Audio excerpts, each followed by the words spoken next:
Welcome, everybody, to another episode of Bases Loaded right here on OTF. I'm Blake Munroe, where I'm joined each and every week by Jeff Howe. Of course, CJ Vogel normally joins us as well, Jeff, but he's out doing the whole football recruiting thing this morning with Jerry Hamilton, so he'll be back on assignment.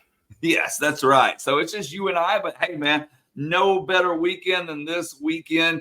We're going to get into all the A&M stuff here in a moment, but first, let's take a look back. Of course, Texas hosted then ranked number 8 Auburn this past weekend, followed by Texas State. And just curious to get your thoughts on, the offensive explosion we've kind of seen as of late. Yeah, I like the Jonah Williams hysteria, Jonah mania over the weekend with the Auburn series. Really gave a shot in the arm to the lineup. I think, the bottom of the order had been kind of a sore spot, I think, for Schloss. I think that's one of the reasons why he made the move to put Jonah in the lineup. And that part of the order delivered, whether it was any combination of Jonah Williams, Tommy Farmer, Jaden Duplantier, Casey Borba, whoever it was hitting at the bottom of the order delivered during that Auburn series. So that was good to see. Going to the road game in San Marcos on Tuesday, Blake, Schloss said, when we met with him on Thursday, he said, if we don't win another game the rest of the year, he said, that'll be my favorite win of the year. He said, because they got down big early and it would have been really easy to pack it in and just get ready for the A&M series, but they didn't. And they kept fighting back and, ended up winning on a pull ahead on a Jalen Flores grand slam and ended up winning 14-11 in San Marcos. And, Schloss even talked about it. Hey, it's not like it was a super huge crowd down in San Marcos at Bobcat Ballpark, but the students are right on top of you. They really get into it whenever Texas goes down there. So props to the team for winning the game. You finish off an Easter weekend series with Auburn with that run rule win with the Kimball Schuessler walk-off, and then, you go to San Marcos, get the clutch hit from Jalen Flores. So it's the fact, Blake, that this team is finding ways to win. We talk about everybody in the SEC is going to hit that wall or, go through a stretch where they're not playing well. You're going to face some kind of adversity. The adversity for Texas continues to be injuries. Ethan Mendoza's not going to be in the field this weekend. At least that's the expectation from Schloss. We know the fate with Jared Spencer now done for the year. You still don't have Max Ballou back yet. We'll see what happens with Jonah Williams recovering from the leg injury he left the Texas State game with. So it's just, they keep losing pieces. They keep having to reshuffle the lineup. But no matter what, Blake, this team just finds a way to win baseball games. They can win tight games. They can win high-scoring games. That's the thing you got to – this team has a really good baseball character about it. So I love that about this team. They've won a lot of games, but they've found that not all of those have been blowout wins. They've had to find a way to win some of these, and that Tuesday game in San Marcos was Exhibit A. Yeah, there's two things I want to talk about. Number one, Jeff, we have it up here on the screen right now, the score from the last 4 games since we've last been on here on Bases Loaded. But you look at those last 3 games, 36 runs. So what, 12, averaging 12 the last 3. And then for that Thursday game, they only scored 3. But you look at those last 3, man, I mean, the bats seem to have come alive, which I think you're going to need this weekend, number one. And then number 2, I wanted to get your thoughts because a lot of people were kind of freaking out on that Texas State game a little bit, and saying, we should be doing better. We should be doing better. Of course, Texas, as you said, ultimately wins. But for Texas State, I mean, that's like number one, a really big game for them. I mean, you're hosting the number 1 team in the country. You have a chance to knock them off. And they're pitching guys that, are normally weekend guys for them, whereas Texas is pitching guys that don't see a lot of action, period. So curious to get your thoughts, number 1, on, like I said, the offense as of late. And then number 2, that Texas State game, as far as that goes, about Texas kind of being everyone's Super Bowl, I guess, for lack of better terms, during the week. Yeah, and that's one of the reasons why I love that series, because you do get to go on the road, the home and home. By the way, I think the road team has won something like the last 12 meetings. I think the road team has won all of them. So, Texas State has a habit now of winning in Austin, and Texas can go down to San Marcos and either get the front end of that or the back end of that. But I love the Texas State series because it's right down the road. It's going to be – I don't think it's ever going to kill you from an RPI standpoint to play Texas State. You can do a lot worse. And plus, you're going to have to face some there's going to be some vitriol in the stands when you go down to San Marcos. So I like it for a lot of reasons. It's just a really good, midweek game. Now, is Schloss going to do what David Pierce did and continue to schedule, the true home and home with the midweek? I don't know. That remains to be seen. But I like that series a lot, Blake, just because, like I said, it's right down the road. You can say the same for UTSA, right down the road, quality opponent. And look, we know Tuesdays haven't been great for Texas this year. What I love, though, is, like you said, Texas State's going to throw, if your weekend guys are doing their bullpens on Tuesday, it's typically when your weekend guys are going to do it, you can throw those guys for an inning or two. But Grayson Saunier, Bryce Navarre, Hudson Hamilton, Connor McCreary's just coming back from injury, Dre Duplantier, with the exception of Dre and Thomas Burns, Drew Rarick and Cody Howard, those are guys that just haven't pitched a ton this year. And they weren't, they used only 2 of their weekend arms. Dre Duplantier only threw 11 pitches. Thomas Burns only threw 9.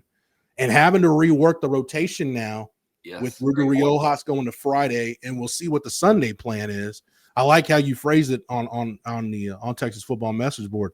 Like you can pencil in Jason Flores, but Schloss and Max Winder might decide after the Saturday game, hey, let's throw Cade Bing in there. Or if you haven't used Max Grubbs, hey, we'll start Grubbs and it'll be a bullpen game. Whatever it is, I think all options are on the table right now.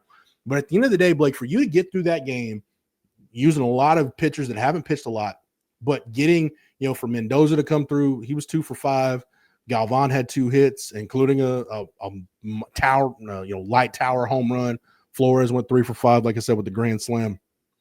You got contributions from the big bats in your lineup. So and Casey Borba continues to swing the bat well of late. So you're getting contributions up and down the lineup in that Tuesday game. You got through it, winning the game, like I said, with the kind of the bottom rung, so to say, of your pitching staff. No disrespect to those guys, but like I said, they just haven't pitched a ton this year. And you got McCreary coming back from the injury.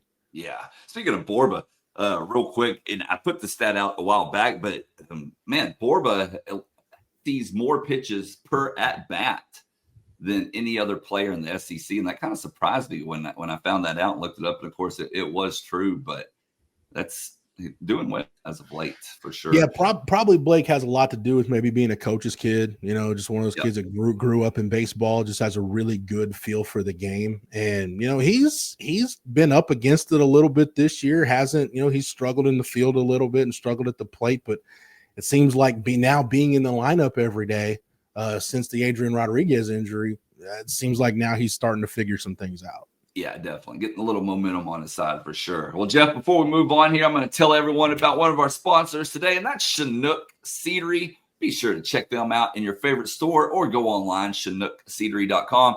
Man, they got 8 amazing flavors to choose from. Personally, I love the lemon pepper. Jeff loves the cinnamon toast. We guarantee that you're going to find one that you like. And for small batch seeds, you cannot beat them. Heck, for sunflower seeds, period, you cannot beat them. That's Chinook Seedery. Make sure you go grab you a bag today. All right, man. Well, let's just jump right into it. It's Texas versus Texas A&M. This is one that I think both teams have had, on their calendar, circled on their calendar for a long time coming here, Jeff. And just, it's there's so many storylines, different directions we could go with this game or with this series. It's just incredible for so many reasons. Yeah. I think about some of the great games. I there was I think that was maybe Aggies last year where Texas went down to College Station. A&M won on a walk-off, and my man Tres Barrera nearly started a brawl on the field during the post-game handshake line. Some really good memories. A lot of the guys talked, Blake, about how the regional lost to A&M. That was a tight game and a controversial call late. And they talked about how that kind of fueled them through the offseason, and that really stuck in their craw. And it should. You had a chance to stay in the winners bracket in a regional. And we knew last year, hey, if that team, the only way that team was going to get through a regional is if they stayed in the winners bracket. And I think we knew, and unfortunately, I think the team knew at that point that, their goose was cooked. But at any rate, man, I've seen some really good postseason games between these two. Baseball is a little bit different than football because we have seen them play, since A&M left the Big 12 at the end of that 2011-2012 athletic year. So Typically it's been, hey, this year we'll play one in Austin, next year we'll play one in College Station, but now getting the 3-game series, I'm pumped for it, man. And obviously you've got the angle with Schloss coaching against A&M. You got the fact that, Kimball Schuessler was actually, funny enough, cut by Schloss, and Kimball talked about that this week. He's playing against A&M. You've got, Luke Harrison was talking this week about, hey, he played, grew up playing against Jace Laviolette. So that's one reason, Blake, why I missed the A&M series in all sports, especially, baseball and football are the kind of the two where a lot of those guys played either high school ball with each other, against each other. It's a family thing. Like Luke Harrison was talking to the media this week. His mom is an Aggie. So, like, that's the kind of stuff you get when you talk about the Texas A&M rivalry that you don't get with Texas OU. So, it's going to be a lot of fun. I'm looking forward to it. And look, at some point we're going to hear a ball 5 chant, and the damn bubbles will be blowing at some point during this weekend at Dish Falk. So we'll have to power through that, but it should be a lot of fun this weekend, though. Yeah, definitely. And of course, A&M comes into this game 24-16. And Jeff, they're 5-5 on the road this year, and they haven't been the team that everyone expected at first. We saw how that all went down, but got red hot, man. I mean, I said it at the beginning of the show, their bats have come alive. Defensively, it is what it is for the Aggies, but offensively, I mean, they're looking like the team that we all thought they would be at the beginning of the season. Yeah, that's the thing. Like you said, pitching and defense, like you said, it kind of is what it is at this point. But they were too good of an offensive team, Blake, to be as down as they were for as long as they were. And, all of a sudden now you look at Jace Laviolette's numbers, and you're like, okay, yeah, that looks like, National Player of the Year type stuff. He's going to be a top 2, top 3, top 5 pick in the draft. Again, we've said this about LSU. We've said this about Georgia, and you can say this about A&M. This may be the best offensive team in the country coming into Dish Falk this weekend, and maybe the best offensive team Texas sees all year. So It's not a great weekend to be without Jared Spencer. I'll borrow a phrase from our buddy Jerry Hamilton. It is a gird your loins type of weekend. And, hey, hopefully, you get a really good performance from Ruger Riojas on Friday to start it off, and then let Luke Harrison take it on Saturday, and then see where you are on Sunday. But no, I like the fact, Blake, that A&M is playing well. I mean, because this is, with all the background stuff, this is going to be the ultimate test for this regime under Schloss. You've been preaching all year, hey, every day is opening day, play to a standard, not the scoreboard. This is really the weekend where that stuff is going to be tested. This is really the week where that's going to be tested. They passed the first test in San Marcos on Tuesday. We'll see if they do it the next 3 days at home. That's right. So as you said, Jeff, Ruger Riojas, the Friday night starter, we're going to play a couple of clips on that. And then Saturday, Luke Harrison. And then as we reported over on ontexasfootball.com, as of right now, as of recording this, it is Jason Flores on Sunday. Obviously, that could change at any moment. But a lot of faith in Riojas, both from Schloss and his teammate. And let's start here with this clip from Luke Harrison talking about him. He just does an excellent job every week of going out there and being himself. And I don't expect that to change. I don't really think he'll need much adjusting that way. I think just he's a tremendous competitor and very confident in himself and who he is. And I'm really excited to watch him throw every time. And then we'll our videographer there, Blake, needs to do a better job to be able to handle the win. Hey, for those that don't know, Jeff recorded that. He did great. You got to give him a pat on the back. And then we're going to listen to what Schloss says, saying that Riojas has some moxie, Jeff. Ruger really has the moxie and the spirit to be able to handle everything that comes with Friday night in the SEC. And so we knew going into Saturday's game that we just wanted to throw him a certain amount of pitches and then have him ready to go Friday. So there you go. Yeah, I think it's worth mentioning too, Blake. They moved Cade Bing off of his normal Tuesday start. So like I said, he's available. So, they've got some options. If for whatever reason, hopefully Ruger doesn't struggle, but if for whatever reason the pitch count gets up there, or, he just runs out of gas, whatever it is, you figure you've got Max Grubbs ready to go. That could alter your plans for Sunday. But like I said, the fact that you've got Bing available now as a potential guy on Sunday I think that should make everybody feel a little bit better. Oh, without a doubt. Yeah. And that's, you can't sugarcoat losing Jared Spencer. It No. hurts. Yeah. It's not good. It's not good when you lose your Friday guy. But, with the job Max Weiner has done with this staff and knowing how this staff looks at everything, like they're playing the long game, like, hey, what's going to benefit us best in Omaha? That's how they're looking at things. It doesn't have to be something that just completely destroys your chances to go win a national championship. Yeah. You're going to get Max Ballou back at some point. Like I said, you've got Cade Bing. This is a great time. Hey, to get through a regional, you're going to have to develop Jason Flores. You're going to have to develop a couple of these arms that have been kind of on the fringe this year. Some of these freshmen that you pitched them a little bit and they've kind of been able to work through some things. You've got to accelerate that. So it's not, the season is not lost by any stretch. It's just I just think, Blake, the deal at this point is you've got no margin for error now with your pitching staff. No, I'm with you 100% on that. And I was talking with CJ this morning. I said, honestly, if there's one coach that can pull some magic out of his hat when it comes to the pitching, it's Max. And, that's what makes me personally feel a lot more comfortable about the situation that Texas is in right now. I mean, yeah, there's a lot of unproven talent, pitching depth wise. But if there's one guy out there that gets the most out of that, it's Max. I mean, without a doubt. I'm intrigued by Bing because they really liked him, in the preseason, and then early in the year, he started the year as their Sunday guy. He's been able to work through some things on the midweek, and it doesn't hurt that you've got a guy, Max Grubbs, who was a weekend starter last year in a power conference. So, like I said, you've got some options. They may not be the options everybody likes, but you've got Oh, without a doubt. Well, speaking of things that everybody likes, Jeff, how about Tackle Addict? Yes. Are you an avid fisherman who's always searching for the right supplies? Well, do yourself a favor. Be sure to check out tackleaddict.com. Owned and operated by former Longhorn Brian Robinson and former Longhorn baseball great Brandon Belt. Tackle Addict has everything you need for the best in today's fishing equipment. Tackle Addict is for the everyday fisherman and serious pros alike. Get their product shipped directly to you from the shores of Lake Sam Rayburn. That's Tackle Addict, ADDICT.com. And Brian and Brandon say hook 'em.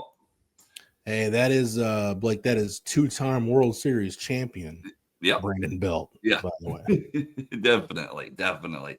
And I know you touched on this at the beginning, but just a couple of notes. We talked about the pitching lineup with Flores, Jonah Williams. Jeff, I was told this morning there's a good chance he plays.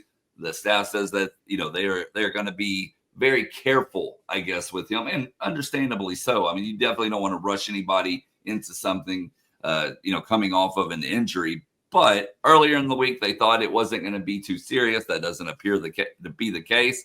And Williams, with a team-leading 462 at the plate. Of course, that's only at 13 at-bats, so that's a small sample size compared to the rest of the team. But, man, a big piece of the puzzle, most likely coming back this weekend. Yeah, you're gonna need Jonah. I just want to see if he can continue the hot streak. Number one, because at some point, Blake, I'm not taking anything away from his baseball talent at all, but at some point, teams are going to have some film, see how, he handles off-speed pitches situationally. What does he do? So it's going to get a little more challenging for him, which is to be expected. But, the big thing for me is keeping Ethan Mendoza's bat in the lineup is huge, even if you've got to have, if presumably Adrian Rodriguez at second base, even if it's Gumbo Duplantier, whoever it is, having Mendoza at the top of the lineup, to me, I think psychologically, as much as anything else, is huge, because I think he's got the trust of everybody behind him to be the guy that sets the table. You'd love to see Rodriguez really get back in the swing of things. It's interesting to see him kind of used as a platoon guy. Now we've seen him at third base, we've seen him in that DH role, seen him in left field, we've seen him at second base. So kind of wherever they need him right now. But yeah, as long as you've got Mendoza at the top and Galvan and Schussler and Flores, you continue to get what you've gotten from those guys the last couple of weeks, I think you're going to be fine offensively. Yeah, for sure. All right, man. Well, we'll see what happens this weekend. As we said, tonight's game televised on SEC Network, and then Saturday and Sundays both start at 3:00, and those will be on ESPN2 if you can't make it. I'm sure tickets are a hot commodity right now, especially with I'm really getting after it here as of late. But should be a fun one, Jeff. No doubt about it. I'm looking forward to it. I'll be out Friday and Sunday, so I'm looking forward to some good baseball at the Dish this weekend. I had a great home schedule this year. Oh, by the without way, a doubt. Thank you, Greg Sankey, for your obvious favoritism toward the University of Texas for setting the baseball schedule. But no, man, it's been great. Get LSU, Georgia, Auburn, get some top 10s, got A&M coming in. But there's give and take with the SEC schedule, right, Blake? You get through this weekend and, hey, you're going to have to go to Arkansas. You're going to have to go to OU. So, they'll cross those bridges when they get there. But been a hell of a home slate so far. Oh, without a doubt. It seems like it's flown by. I was telling somebody that the other day. And then don't forget, between OU and Arkansas, I mean, I know their season hasn't gone great, Jeff, but you still have a very talented Florida team coming to town as well. And then, as you said, going to Oklahoma, then the SEC tournament starts right after that. So the grind never stops. Florida's a lot like A&M. Like, if they can get it, they're good enough to where if they get it figured out, they can go on a run. I mean, Kevin O'Sullivan's got a team that's talented enough to do it. And, my thing with Kevin O'Sullivan is really weird. Like, Florida's one of those teams that when you expect them to be really good, they usually fall well short of expectations. And you kind of, we'll wait and see. They're in Omaha with a good chance to win it. So you never really know what you're going to get from the Gators. But this first year in the SEC, man, it's been, I'm going to say right now, it's been everything I thought it would be. And then some. It's been awesome. Maybe if the worm turns and Texas has one of those down years, I won't be as excited. But man, this has been a great year of SEC baseball. Oh, without a doubt. Well, we will be back next Friday. Hope you all have a great weekend. Enjoy the big series this weekend, of course, and we will see you then. So for Jeff Howe, Blake Munroe, we'll see you next time. Welcome.